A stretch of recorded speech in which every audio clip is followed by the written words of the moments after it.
A continuación, tenemos en este horario de 10 a 11, abordaje estratégico en trastorno obsesivo compulsivo. Estará a cargo del ponente Carlos Infante Mosa. Bien, entonces, permítame verificar, ¿se encuentra el doctor Infante? Si se encuentra, para poder darle la presentación pertinente. Sí, buenos días, colegas. Buenos días, doctor. Muy bien, entonces vamos a realizar su presentación, doctor. Bueno, el día de hoy le toca justamente el tema abordaje estratégico en trastorno obsesivo compulsivo. Bien, entonces le indico lo siguiente. Muy bien, el doctor Carlos Infante Mosa tiene una maestría de docencia universitaria con mención de pedagogía e investigación en la Universidad San Pedro, en proceso para obtener el título en Huacho el año 2019. Tiene un máster en terapia breve estratégica, Centro de Terapia Estratégica di Arezzo, Italia, desde la Ciudad de México. Tiene una especialidad en psicoterapia familiar sistémica en la Universidad Nacional Federico Villarreal.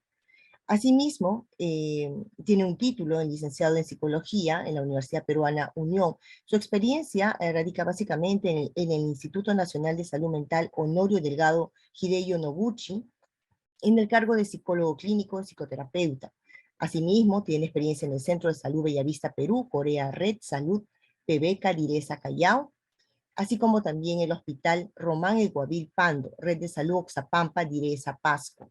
Tiene experiencia en docencia universitaria también en la Universidad Nacional Federico Villarreal, docente universitario en el programa de especialidad Terapia Familiar Sistémica, posgrado, Facultad Ciencias Sociales. Muy bien, entonces vamos a recibir entonces, muchas gracias por su participación, doctor Carlos Infante Mosa. Adelante con su ponencia. Buenos días, estimados colegas. Vamos a empezar con nuestra participación. ¿Ya puedo compartir pantalla? Bien, estimados colegas, vamos a empezar, digamos, hablando del trastorno obsesivo compulsivo. Es uno de los trastornos bastante interesante en el momento de abordar. Es también uno de los trastornos bastante resistente dentro del enfoque, sí, porque viene a consulta los trastornos obsesivo-compulsivos con una aparente, digamos, querer resolver su problema, pero a veces no pueden, ¿sí? No pueden hacerlo porque no es que no quieren, sino es que el trastorno obsesivo-compulsivo es tan invalidante que a veces bloquea la capacidad de actuar. Lo que vamos a hablar y presentar ahora, sí, es un caso que he estado llevando y que lo sigo tratando, ¿sí? Viendo y estructurando de acuerdo a este modelo, ¿sí? Entonces, primera, para ubicarnos un aspecto, ¿sí? Los criterios de un trastorno obsesivo compulsivo, ¿sí? Según el DSM-5, entonces, que nos va mostrando dentro del criterio A, digamos, tiene que presentarse en dos grupos bien importantes en ese sentido, lo que son las obsesiones y lo que son las compulsiones. Tanto en las obsesiones tiene que presentarse como pensamientos de una manera impulsiva, imágenes recurrentes, persistentes, que la persona que sufre este tipo de trastorno lo sienten como ideas invasivas, intrusas, que no quieren tenerlo, que no quieren tolerarlo, no quieren tener esto, ¿sí? Pero lo van sintiendo. Es que escapan de su control, de no pensarlo en ese sentido. Por eso son intrusivas, invasivas, no deseadas, porque no quieren tener este tipo de pensamientos, ¿sí? En su afán de poder controlar, de poder disminuirlo, que cumple el segundo es que es el intento de ignorarlo o suprimirlo. Pero sucede algo interesante cuando las ideas obsesivas, cuando más tratas de ignorarlo o de suprimirlo o bloquearlo, es cuando más se activa, cuando más aparece y con más intensidad. Y esto lo lleva a la persona a hacer actos repetitivos en una compulsión. Ya hablando de las compulsiones, ¿sí? Nos referimos a comportamientos y es lo más típico es lavarse las manos, ordenar las cosas, comprar, ¿sí? Actos repetitivos que se va repitiendo y que no se puede detenerse, ¿sí? No simplemente tiene que ver con una serie de actos. A veces tienen una serie de actos que se tiene que ir contando o a veces no tienen un número de contar los actos, cuántas veces tiene que lavarse. También van con actos mentales, con acciones mentales repitiéndose, de contar y contar mentalmente. A veces tú puedes ver a un obsesivo sentado ahí frente al consultorio, pero están mentalmente contando o mentalmente están haciendo un ritual, practicando en ese sentido, pero que no lo podemos ver, pero lo van haciendo mentalmente. También cuando estas acciones y actos mentales se vuelven repetitivos, constantes, ¿sí? Entonces el sujeto ya no puede ignorarlo, ¿sí? Lo aplica esto como si fuera una idea rígida, una regla que tiene que hacerlo. Si no lo hace, lo genera mucha ansiedad y la ansiedad que no puede soportarlo. A veces han llegado a emergencia a los hospitales justo por esto, con una ansiedad muy terrible que no pueden hacer es detenerse. El objetivo de los comportamientos de hacer este tipo de actos a veces tienen un sentido de prevenir o disminuir la ansiedad.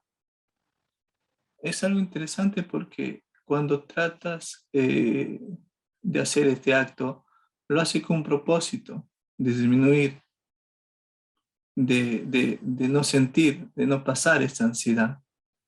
Pero justo esto, cuando la persona más intenta prevenir, se convierte en una parte, digamos, que hace que el problema se vaya manteniendo, se vaya encadenando, ¿sí?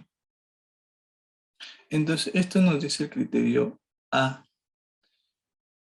En el criterio B, lo que nos pide, según el DSM-5, que estos síntomas, estas reacciones, estos síntomas, tienen que provocar clínicamente una alteración en las áreas de la persona. Y aquí vemos en la parte funcional. Una persona es funcional porque puede desarrollar sus tareas, puede desarrollar las cosas pendientes en su debido tiempo y en su debido momento, ¿sí?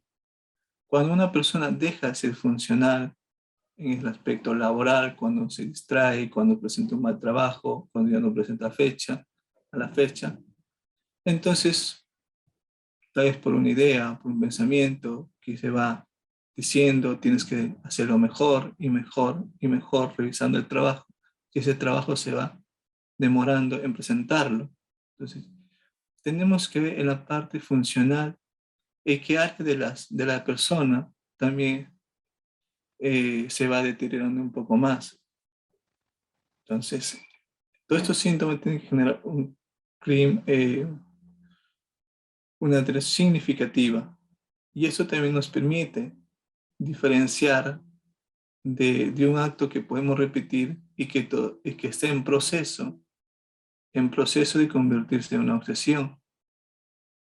Porque a veces podemos repetirlo, pero que todavía no está, digamos, generando un malestar clínicamente. Pero rápidamente a veces lo decimos, ya eres obsesivo compulsivo, pero que todavía no se desarrolla en la estructura del trastorno, ¿sí? Que tiene una tendencia a hacerlo, sí, pero que todavía no se estructura. Entonces, estos síntomas también no tienen que verse por una causa de una sustancia de drogas o medicación, porque sí también se presentan ciertas conductas obsesivas y compulsivas relacionadas a una sustancia, ¿sí? Relacionadas a una medicación. Entonces, en el último criterio que nos pide que este comportamiento de pensamientos y de acciones que no tiene que ser explicado por otro tipo de trastorno mental, que sea exclusivamente en ese sentido. Y eso hay que hacerlo en el diagnóstico diferencial, precisarlo, porque es interesante precisarlo para tener claro cómo queremos abordar. Si bien es cierto, el DSM-5 o el DCA-10 nos da una estructura, cómo entenderlo, ver la sintomatología, ver en ese sentido, pero dentro de nuestro enfoque de la terapia estratégica, entonces hacemos un diagnóstico de tipo operacional, entonces, que se difiere un poco con los criterios del DSM-5, del CA10, ¿sí? Entonces, dentro del abordaje estratégico y de acuerdo el psicoterapeuta Giorgio Nardone, que seguimos su modelo, ¿sí? Nos habla de 5 modalidades, de 5 aspectos a tener en cuenta para conocer un trastorno obsesivo compulsivo y tener también la herramienta necesaria para abordarlo y de acuerdo a la tipología, entonces vamos a usar la estrategia más correcta y adecuada para poder intervenir. Brevemente vamos a mencionarlo, ¿sí? La primera modalidad, que es una duda que desencadena la necesidad de respuestas tranquilizadoras. Entonces, aparece en los obsesivos como una duda, como algo, ¿sí? Por ejemplo, dentro de los aspectos de los obsesivos compulsivos están los hipocondríacos, que parte de esto, ¿sí? Pero que se caracteriza un hipocondríaco de pensar que tiene una enfermedad. Pero cuando se va encontrándose una respuesta y le dice un médico, no tienes nada, pero esa respuesta que dice quizás el médico no sabe. Entonces va queriendo buscar otro tipo de respuesta y así se va encadenando respuesta tras respuesta. O también las dudas que a veces hay una serie de dudas patológicas que es simplemente preguntarse ¿por qué existo? ¿Por qué estoy vivo? Y la persona lo puede ir respondiéndose a sí mismo o lo puede responder a otra persona porque estás vivo, ¿sí? Y esa respuesta que lo pueda dar no lo satisface, no está. Entonces se encadena este tipo de duda, pregunta y respuesta, pregunta y respuesta. En esos casos veremos esas modalidades. En la segunda modalidad, la ritualidad se deriva de un exceso de rigidez ideológica o respecto a la moralidad, una creencia supersticiosa. Entonces, tiene que ver mucho con la parte, cómo un ritual se va estructurando. Por ejemplo, si en aspectos religiosos a veces uno se siente por un acto que cometió, que no dijo, ¿sí? Entonces se siente culpable, se siente que es pecador, ¿sí? Pero se va desarrollando en ese sentido. Cuando se siente pecador, entonces va desarrollando un ritual para aliviar ese sentimiento, para sentirse aliviado. Entonces empieza a practicar como un ritual reparador, para reparar el sentirse aliviado. Por ejemplo, también cuando una persona quiere, que tiene un cuidado a una persona que está delicada y esa persona delicada se enferma o muere, digamos, a veces la persona cercana a ella desarrolla este sentimiento o esta idea, decimos, ¿por qué no hice más? ¿Por qué no pude hacer más? Hubiera hecho esto, desarrolla un sentimiento de culpa, desarrolla ese círculo y cómo quiere aliviarse a través de penitencia, a través de actos, para sentirse aliviado. debe ser desarrollado en una perspectiva ideológica o moral. Debería haber hecho más. Entonces, la ritualidad se va estructurando aquí. Entonces, en este caso hay diversas modalidades que se va presentando también, ¿sí? En la tercera modalidad, digamos, la exacerbación de un proceso racional hasta convertirse en un proceso irracional. Nosotros, esto lo vamos a ver en la toma de decisiones. Nosotros para tomar una decisión tenemos que evaluarlo, todas las alternativas. Y evaluamos y pensamos y escogemos, que es un proceso normal, que es un proceso normal de hacerlo. Pero cuando esto se convierte en un proceso retenido, exagerado y persistente, en que tengo que evaluar cada acción que voy haciendo para tomar una decisión, entonces cuando se vuelve persistente, con la idea de simplemente proteger, de no fallar, de no cometer un error, en ese sentido, lo que es una actividad racional y normal se convierte en un acto irracional y que va bloqueando la capacidad, digamos, de tomar decisiones deprisa, de rápido, donde quiere decisiones. Entonces se va extendiendo tanto a las soluciones importantes donde tiene que pensar y tanto a las cosas cotidianas. Entonces se vuelve ya las ideas tan irracionales y actos convirtiéndose en actos repetitivos. Acto de sana prevención, acto de sana prevención llevado hacia el extremo. Esto se puede ver en los casos de las madres, por ejemplo, ¿sí?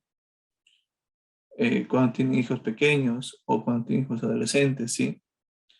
Es normal cuidar a los hijos, ¿sí? Es normal cuidarlos, protegerlos, y una función de los padres. Entonces, pero cuando esto se lleva a cuidarlos de una manera exagerada y no dejando que nadie se acerca porque al fin le pueden hacer daño, le pueden perjudicar o se puede traer una enfermedad. Entonces, cuando este acto de prevención, de cuidarlo, se vuelve de una forma extrema, entonces hacemos que el hijo no desarrolle su mecanismo de su propia interacción con el contexto, desarrolle un sistema de protección. Entonces, es más probable que este niño que esté bien protegido a las interacciones con los demás se enferme. Pero una sana prevención, pero que se convierte en algo excesivo, ¿sí? De hacerlo. El efecto de una experiencia traumática también. Las personas que han vivido una experiencia traumática desarrollan ciertos rituales a partir de esa experiencia. Por ejemplo, en los casos de abuso sexual, ¿sí? Algunos casos se ha visto que las personas se bañan queriendo limpiar toda la suciedad que han sentido de ese evento. Pero van desarrollando este tipo de obsesiones, compulsiones, a partir de un suceso traumático. Puede ser otro suceso también, pero que se va desarrollando. Entonces, tiene algunos aspectos, cuatro aspectos importantes, ¿sí? Así como vamos presentando las modalidades. También hay criterios para poder todo esto. El criterio de inevitabilidad, no poder evitarlo, ¿sí? De hacerlo, de pensarlo. El criterio de irrefrenabilidad, de no poder detenerse, de hacer esa acción, sus pensamientos, ¿sí? Y la ritualidad. La ritualidad tiene que ver, si hago esto es para tranquilizarme, pero cuando se vuelve repetidas una y otra vez, se va convirtiendo en algo incontrolable. A inicio es para controlar, para sentirnos tranquilos, pero el exceso de hacerlo, esta acción misma, se convierte en una convulsión que no puede detenerse. La misma solución que empezó a controlar se convierte esclavo de la propia acción que se está llevando. Dentro de los trastornos obsesivos compulsivos, de estas 5 variantes que vamos presentando, ¿sí?, se presentan las soluciones intentadas. Dentro de del modelo estratégico, lo que vamos a priorizar y ver y analizar son las soluciones intentadas que hace la persona. Y esto nos dice cómo funciona el problema eh, dentro de este modelo, ¿sí? Una de las soluciones intentadas que nos dice es la evitación, de evitar, evito, como vamos a ver en nuestro caso, ¿sí? Evito situaciones, evito de acercarme, si por ejemplo eh, no puedo acercarme a la parte eh, de los excrementos. Entonces, recuerdo que un caso tenía que la persona evitaba acercarse a cualquier tipo de excremento, ¿sí? Porque le generaba ideas en su cabeza y actos repetitivos. Entonces, una de las soluciones intentadas en los trastornos sucesivos es la evitación. Otra es la petición de ayuda. Cuando la persona ya se ha estructurado como un trastorno, ¿sí?, que ya no puede salir y no puede detener tanto de pensar y tanto de repetir. Entonces lo que hace la persona es pedir ayuda, que él entienda, lo comprenda, pide ayuda constantemente. Pero la solución de pedir ayuda, por un lado, hace que se sienta tranquilo, pero por otro lado hace que se complique más el problema. Porque en la petición de ayuda hay 2 tipos de mensajes que tenemos como terapeutas estratégicos identificarlo. El primer mensaje en la solución de pedir ayuda: te quiero y te protejo, ¿sí? Y eso genera tranquilidad y calma a la persona que padece de esto, lo tranquiliza. Pero el segundo mensaje, que es más sutil y más sublime y que no se percata el paciente ni tampoco la familia: estoy aquí, te ayudo porque tú no puedes resolverlo, porque tú no puedes enfrentarlo. Y así se va encadenando el círculo vicioso de pedir ayuda, tranquilidad, pero que no puede resolver el problema, ¿sí? Que se mantiene durante el tiempo. La tercera solución intentada que se ha visto en estos casos es por ejecución, las acciones repetidas, que ya estamos hablando, que tienen un sentido de calmarlo, ¿sí? En estos aspectos tiene por 2 aspectos: combatir el miedo y combatir a la gestión de placer. Esto tiene que ver mucho que hay trastornos obsesivos compulsivos que se estructura, que tiene una base de tipo emocional, de una emoción presente es de miedo, y otro tipo de trastorno obsesivo que se caracteriza por placer, que se hace repetidas acciones que ya no lo hace por miedo, lo hace por placer. Pero la estructura mayormente de un obsesivo compulsivo es por miedo. ¿Miedo a qué? Miedo a que esta idea me pase algo, miedo a que me suceda algo. Si no hago esto, me puedo morir, tengo miedo a morir, tengo miedo a volverme loco, tengo miedo a que la gente me rechace, tengo miedo a perder que soy un ser humano si no hago estas acciones. Tengo miedo que estas ideas se apoderen de uno. Entonces, la estructura emocional que lo vive es un aspecto emocional de miedo. Pero hay otros tipos de trastorno obsesivo que se caracteriza por placer.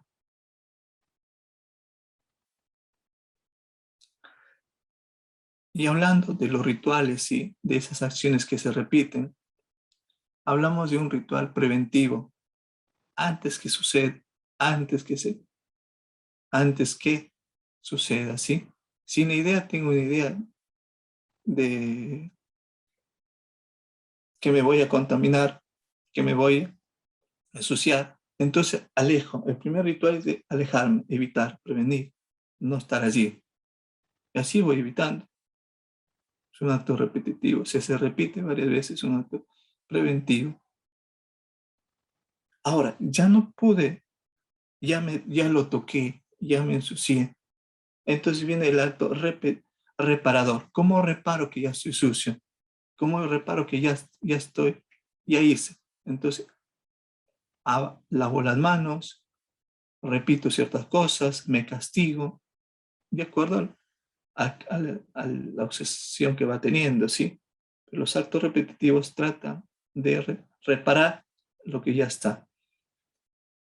Los rituales propiciatorios, que tienen que ver con ese aspecto mágico, de una solución mágica, que mayormente se presenta en contextos de rituales supersticiosos o que tienen que ver con contextos religiosos.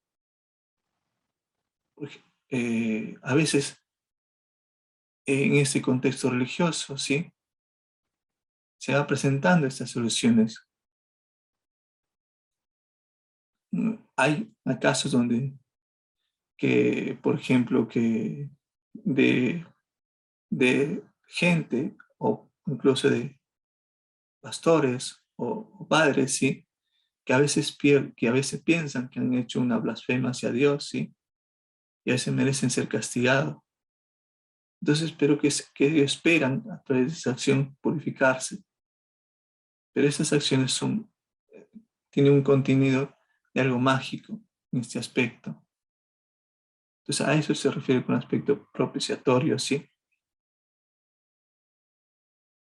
Y la conversión irrefrenable ya no puedo dejarlo de resistir. Como lo iba diciendo, cuando las repeticiones constantes de actos repetitivos se convierte en un acto irrefrenable y cuando ya se instala la compulsión misma.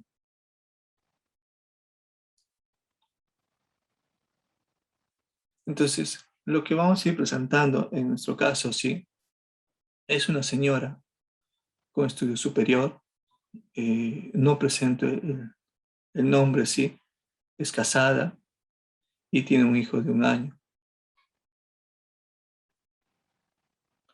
Entonces, ¿qué es lo que nos trae esta paciente, ¿sí? En primero ha estado llevando tratamiento con una psiquiatra, pero a pesar que ella sigue tomando la medicación psiquiátrica para aliviar, las ideas iban todavía perturando en su cabeza, ¿sí?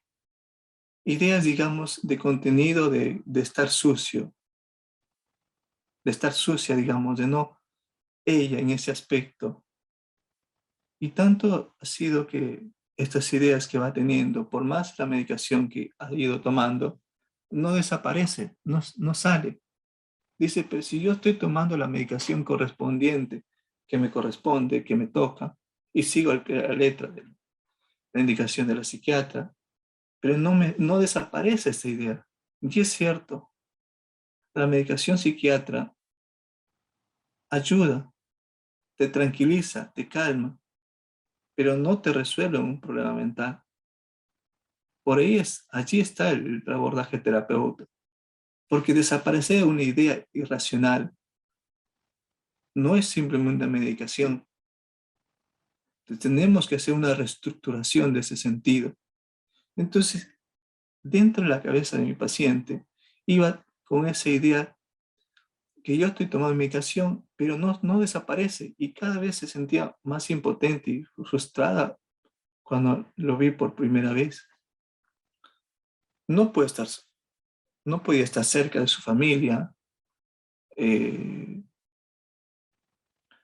eh, que lo abracen o que lo toquen de la mano, para nada, ¿sí?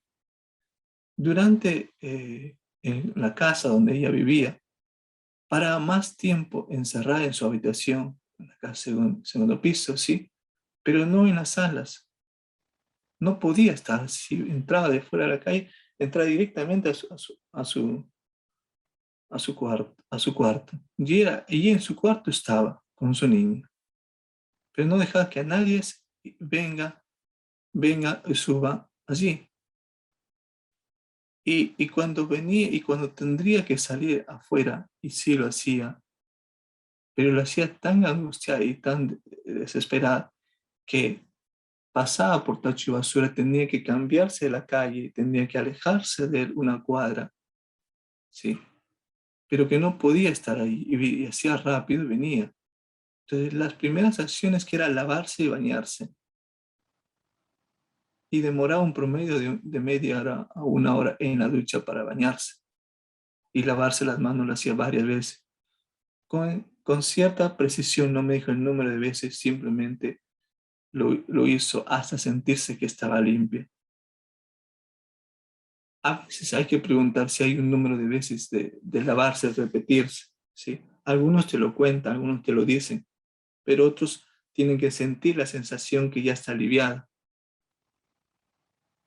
Entonces, que ya está aliviada, entonces se va aliviando, pero en nuestro paciente era una paciente que no tenía un número de veces que se iba contando, solamente se hacía hasta sentir que estaba limpio. Entonces, como les iba diciendo, en casa no se podía sentar ni en los muebles, no podía ni estar parada allí, pasaba directo. Y otro punto que también le tenía mucho miedo o generaba mucha angustia es ver a los homosexuales, ¿sí? Cuando vi a homosexuales pensaba que ellos tenían una enfermedad y que le iban a contagiar y le iban a contagiar. Pero recuerda que también ella tenía, no era una fobia a los homosexuales. Quiero aclarar esto. No, porque antes que pasara esto, ella tiene amigos homosexuales y estaba tranquilos. Pero en ese sentido, empezó a desarrollarse, digamos, ese temor que ellos lo pueden contagiar. Que en un momento de las sesiones me dijo, si yo tenía a personas de ese tipo y no me sentía mal, pero ahora, si bien lo veo y si me toca, la ansiedad que siento es muy terrible y las ideas me dicen, ya te va a suceder, ya te va a pasar algo, estás sucia, ya estás contaminada. Entonces tienes que lavarte la ropa, incluso a botar ropas nuevas que recién compradas, que lo tocó por casualidad, un homosexual. Entonces botaba el tacho de la basura, nueva la ropa. Entonces, en esa dirección iban las primeras consultas que íbamos preguntándolo, ¿sí? Entonces, lo que vamos haciendo y conociendo es ver las soluciones intentadas que hace la persona. Y pongo mucho énfasis en ese sentido, porque dentro de nuestro modelo, las soluciones intentadas nos dice cómo se va manteniendo un trastorno. En este caso, un obsesivo compulsivo. ¿Cómo se va manteniendo? Si tratamos de corregir y explorar primeramente todas las soluciones intentadas que hace la persona, ¿sí? Entonces nos ayuda también a saber por dónde empezar un abordaje. Entonces, la solución intentada que hemos visto en ella es, digamos, de evitación. Evita a las personas homosexuales, salir fuera de casa, la suciedad de fuera de casa, a los tachos de basura, a los camiones, o si ve algo sucio fuera, se va alejando constantemente, se va distanciando. Sentarse en los muebles es otra solución que evita. No se sienta, no se puede ni sentar, porque piensa que su familia, que está fuera de casa, no sé dónde se ha sentado, no sé dónde ha estado, quizás vino sucio y quizás lo va a ensuciar un poco más y por eso que no se va sentando dentro de ellos. Tampoco se deja dar la mano, porque al tocar la mano siente que están contaminando. Evita dar la mano. Evita las reuniones familiares también, cumpleaños, que va haciendo reuniones de almuerzo dentro de casa. Prefiere estar en su casa, en su cuarto solamente. Y esta que ya en las consultas hemos notado, ¿sí? No dejar que nadie se siente en su cama. Evita que cualquier persona esté fuera, que se sienta allí. Una evitación mental junto que hemos descubierto, que es muy estrategia de la persona para poder evitar, para poder solucionar. Pero la solución intentada es, digamos, de crear, dice, para que mi cama, si alguien se quiere sentar ahí por error, por casualidad, pongo una sabanita pequeña, cubre todo esto y así me protejo que lo demás esté limpio. Solamente saco esto y lo cambio. Pero cuando íbamos analizando con ella, es una evitación mental, que vas creando soluciones de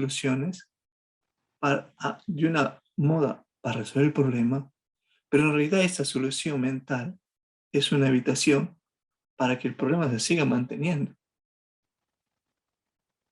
Entonces, que va en ese sentido muy estrategia para equilibrar, salir de esta situación, ¿sí? Las acciones de ejecución, los actos repetitivos, que es lavarse las manos varias veces, bañarse, cada vez que sale fuera de casa, lavar la ropa, tirar la ropa, cambiarse la ropa, ¿sí? La emoción en este caso que estamos viendo, se presenta por el miedo, la emoción de base.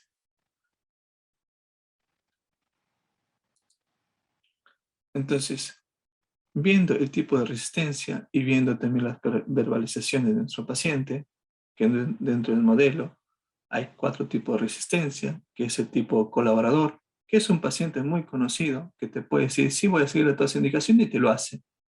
Y la comunicación con él es una comunicación racional y demostrativa. Y que es el paciente más fácil para poder abordarlo. Quiero colaborar, pero no puedo. Es los que sienten que tienen un problema, pero están bloqueados esa capacidad de llevar la acción para mejorar. Quieren hacerlo, pero no pueden, porque la ansiedad, el miedo es una de las emociones muy fuertes y muy paralizantes. Entonces, yo sé que mi idea, por ejemplo, una de las verbalizaciones, ¿sí? Es esto, ¿sí? Si me toca un homosexual, sé que no me pasa nada. Razonamiento. Sé que no me pasa nada. No me sucede nada. Si me siento en lo bueno, no me va a pasar nada. Porque sé que mi familia también se trata de cuidarse. Pero las ideas están allí en la cabeza de un modo u otro de querer. El que sabe que son irracionales. Pero no puede dejarlo de hacerlo, ¿sí? Quiero colaborar, pero no puedo. No deseo colaborar, son otro tipo de pacientes, son pacientes bastante opositores y te dicen de frente. Y no me opongo, pero tampoco deseo mejorar, que vendría a ser los pacientes tipo psicóticos, que hablen lo que hablas, hablen su propio lenguaje ellos y no te dicen, ni te dicen que voy a colaborar y tampoco te siguen indicaciones, porque no entienden a veces. Entonces, dentro de esto, nuestro paciente se ubica en tipo de resistencia, quiero cobrar, pero no puedo.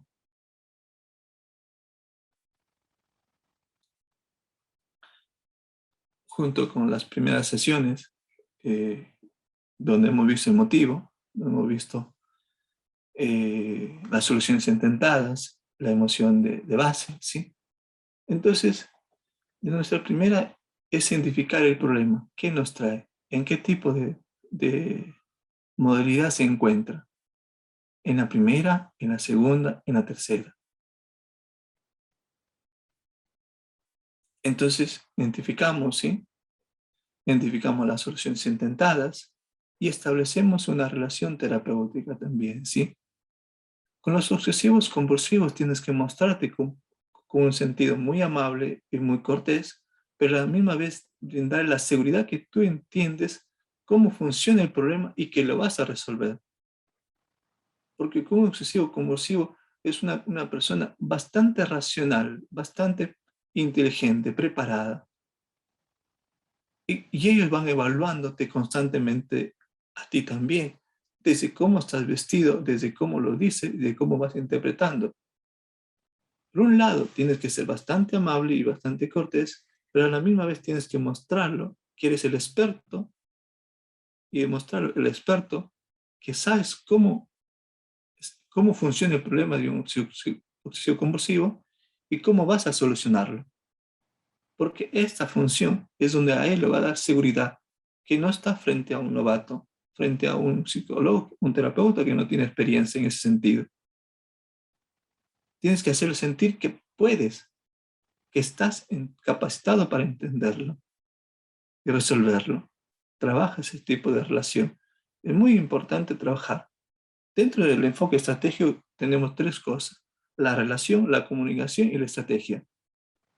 Como decimos, podemos fallar en la estrategia escogida, pero no podemos fallar en la relación terapéutica. El paciente puede irse y después volverse contigo. Y si no vuelve, es porque hemos fallado en la relación, pero no en la estrategia. Entonces, esos son nuestros tres objetivos, ¿sí? Entonces, lo que hemos utilizado dentro de este diálogo es explorar las soluciones intentadas, que es la primera sesión, ¿sí? Ya desde la primera sesión, dejamos unas prescripciones dentro de ese modelo, decimos prescripciones o tareas, digamos, en otros modelos, que el primero, así como nuestra paciente está focalizado en su mente de que está sucia y que no puede sentarse y no puede hacer su vida con tranquilidad fuera de casa y dentro de casa, su mente está focalizada en ese sentido y hacer actos preventivos y reparadores. Entonces, cuando empezamos a decir lo que la primera precaución, e imaginarse cómo sería su vida si su problema ya estuviera resuelto, le decimos que practique esto todos los días, hasta la próxima sesión. Lo que tratamos de hacer es que la persona empiece a moverse mentalmente, a verse que ella no es simplemente puede pensar y su mente solamente esté concentrada en el top, en la limpieza, ¿sí? Sino que puede también imaginarse otras cosas que puede hacer. Entonces, es verse más allá del problema, verse como una persona que puede hacer ciertas cosas. Pero vamos primero en suavizando. Todavía no le pedimos que realice, pedimos que se imagine. También es muy importante en esa sesión que nosotros hemos utilizado esa prescripción, ¿sí? Entonces, que es bastante sencilla y bastante práctica, ¿sí? Y le decimos, pensá 60 segundos, que parte de esa prescripción es parte de las evitaciones que va teniendo, de la solución intentada que hemos visto, que hemos analizado. Pensad 60 segundos cada vez que evitas algo sucio, sentarte en los muebles, dar la mano, asistir en las reuniones, estás alimentando al problema. Solo quiero que pienses, no te pido que dejes de hacerlo, solo te pido que pienses porque ahora todavía no puedes dejar de hacer eso. Solo te pido que pienses. Cuando dejamos esta prescripción, que solamente la persona piense 60 segundos en este camino, en el camino de alimentar el problema o hacer otra acción. Preciso esto. Cuando nosotros, la persona lo hace todos los días en cada acción, sucede una serie de emociones y que nos va diciendo, sutilmente va comprendiendo que cada acción que evita alimenta la resistencia al problema.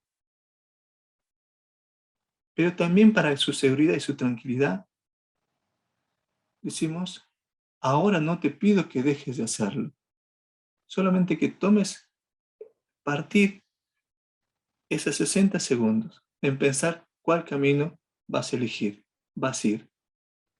Que sea un poco más consciente y la emoción que vayas experimentando en ese sentido.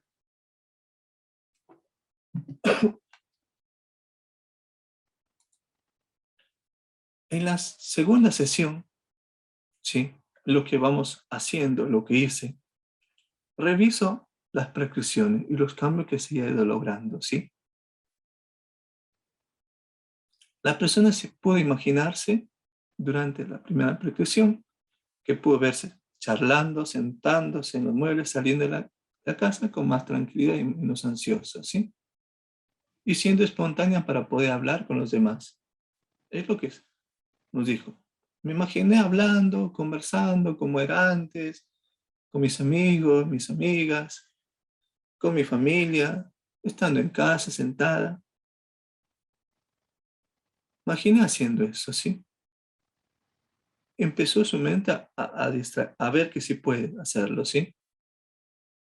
Con la segunda prescripción fue un poco más consciente y por un momento la paciente llora diciendo, tengo mucho miedo, pero quiero salir de esa situación, ¿sí?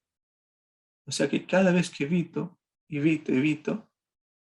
convierto en mi problema, alimento mi problema y ya no quiero ser así.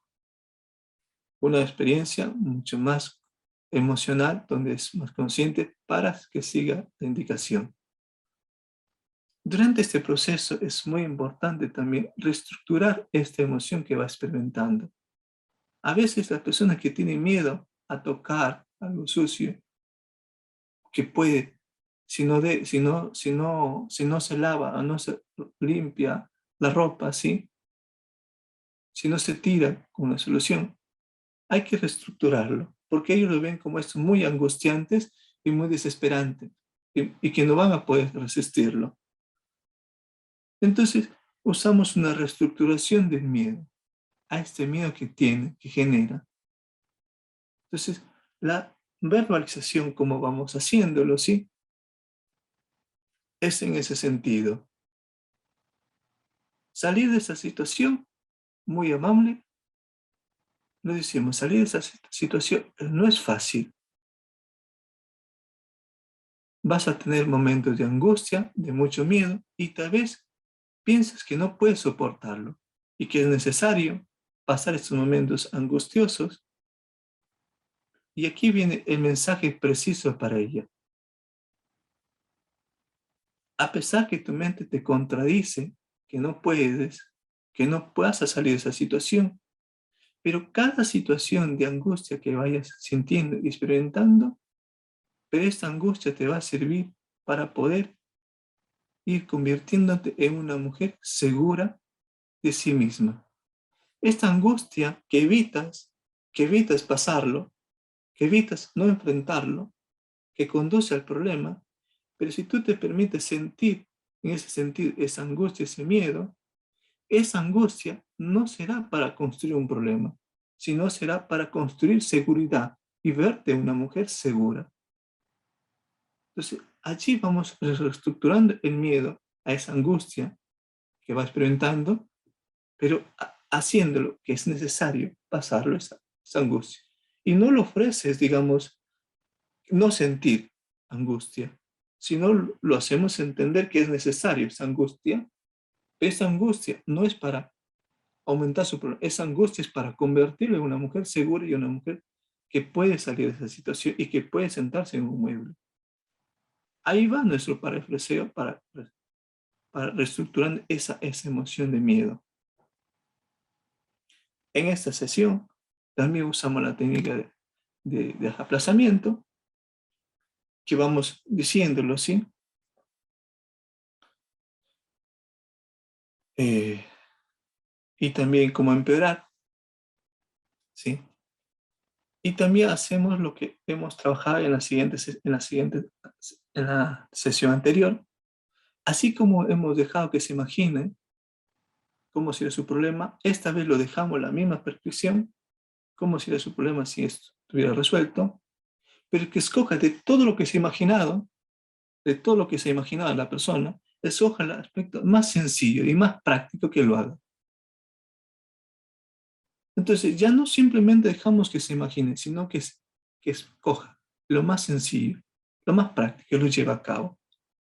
Porque cada acción que ella hace constituye una confianza, constituye seguridad para ella. Hay que demostrarlo acción por acción, que es ella quien está construyendo su confianza, su seguridad y su tranquilidad, a pesar que puede estar viviendo un momento de angustia.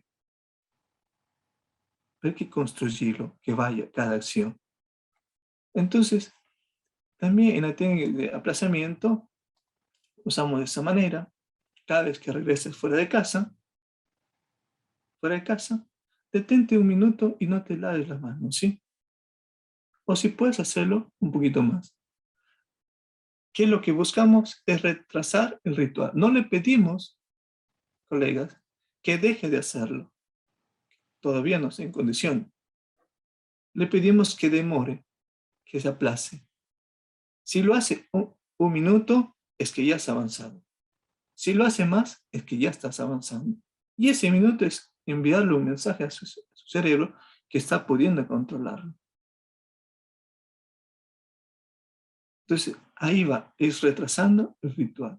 Lavarse la mano, tirar la ropa, ¿sí? En ese sentido, ¿sí?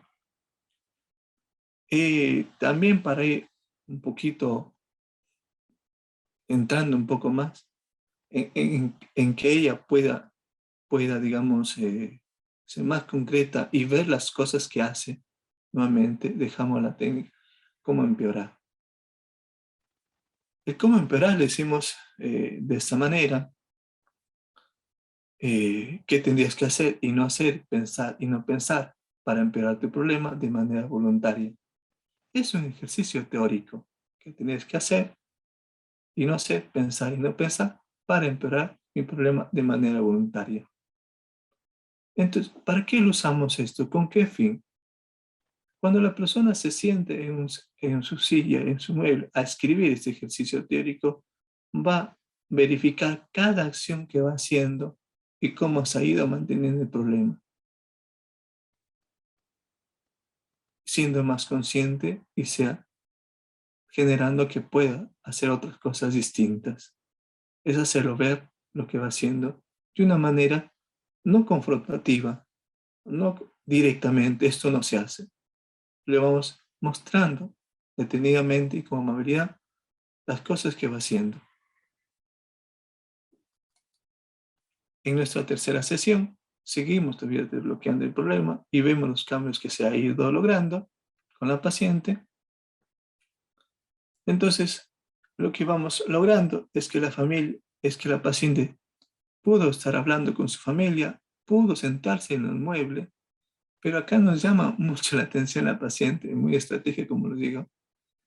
Se sentó en el mueble, pero usando un papelito, ¿sí? O sea, no se sentó en el mismo mueble así con su ropa, sino usó un papel para sentarse. Pero la idea ya se sentó, ya estuvo ahí, ya estuvo hablando, ¿sí?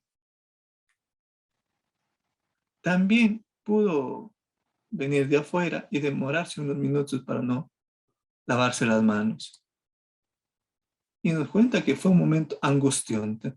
Contaba, miraba el reloj, un minuto voy a luchar, un minuto voy a hacer esto, ¿sí?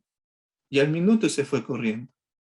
Pero cada vez que venía de afuera, duraba más de un minuto, 2 minutos, a 3 minutos, y de ahí se lavaba. Pero ya empezó a dejarlo. Empezó a hacer ese tipo de cambio, ¿sí? También se dio cuenta en ese ejercicio, cuando le decía cómo empeorar, se dio cuenta que puede tolerar lo sucio de las otras personas o desordenado, pero, pero lo que ha descubierto, que puede estar, ver la sala, se dio cuenta que la sala estaba desarreglada, no estaba limpia, y pudo estar ahí viéndolo,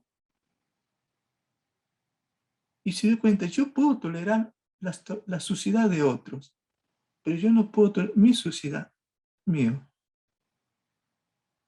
Aquí hay parte un poco la diferencia con otros casos, porque un obsesivo compulsivo a la suciedad no quiere estar en ambientes sucios. Doctor Infante, disculpe que le interrumpa, doctor. Ya son las 11 de la mañana. Si Ya, quizás darnos un resumen o unas conclusiones finales para pasar a la siguiente conferencia. Gracias. bien. Entonces, de esta manera vamos a ir trabajando, ¿sí? En esa solución. Después enviamos el mapa de límites que también nos da un resultado, ¿sí? El- lo que hemos logrado hasta la sexta sesión, a ver, lo que hemos logrado hasta la sexta sesión utilizando cada estrategia, ¿sí? Es que la paciente ha mantenido los cambios, hablando y dialogando y sentándose, y no se cambia la ropa ni bien llega, y estrecha la mano, pasa por los tachos de basura, y se siente cada vez más segura para poder lograr ese cambio, ¿sí? Ha reducido el pensamiento de estar pensando que está sucio, entonces, y ya se siente más segura. Actualmente la paciente puede estar abajo conversando en su casa y puede tolerar eh, a la sociedad, a los homosexuales, pudo, pudo, digamos, estar a una distancia cercana, ¿sí? Que no le generó mucha angustia, pero que todavía está el miedo a la sociedad, sí, pero un término bastante reducido, ¿sí? Y en ese sentido, para esto, hemos tratado de dejar en la siguiente sesión, que es la pequeña suciedad que nos protege de la gran limpieza. Y eso quiero terminar diciendo, no es que la suciedad conduce a estar, huyemos de la suciedad, sino es que a veces huimos más de la limpieza. Entonces, cuando hay que ir reestructurando esto con un paciente que tiene miedo a la suciedad, ¿sí? Bien, Listo. entonces nos quedamos aquí y gracias por la atención. Muchísimas gracias, doctor Infante. Gracias por su participación en este tercer Congreso de Psicología, auspiciado por el Colegio Regional Lima y Callao el día de hoy. Muy amable, gracias por la intervención. Hemos estado atentos a su ponencia y bueno, las preguntas que tengamos vamos a hacerle pasar internamente. Ya, esto, igualmente, si tiene algún correo electrónico o un teléfono que quizás nuestros participantes quisieran ahondar un poquito más en este caso que nos ha remarcado, nos ha descrito y ha estado muy interesante para saber cuál ha sido la solución, la resolución, ¿no? Cómo es que se ha tratado durante el tiempo que usted ha estado manifestando, justamente explicando el caso respectivo, ¿no? Entonces, vamos a pasar la siguiente ponencia, dado que la conferencia, tenemos que continuar porque tenemos el horario preestablecido. Agradecemos también, acá tenemos, no sé si ustedes pueden ver, muchas gracias al doctor Carlos Infante Moza, ¿no? Por participar en el tercer Congreso Regional de Psicología, primer Congreso Internacional de Psicología. Muy bien, muy amable, doctor, muchas gracias.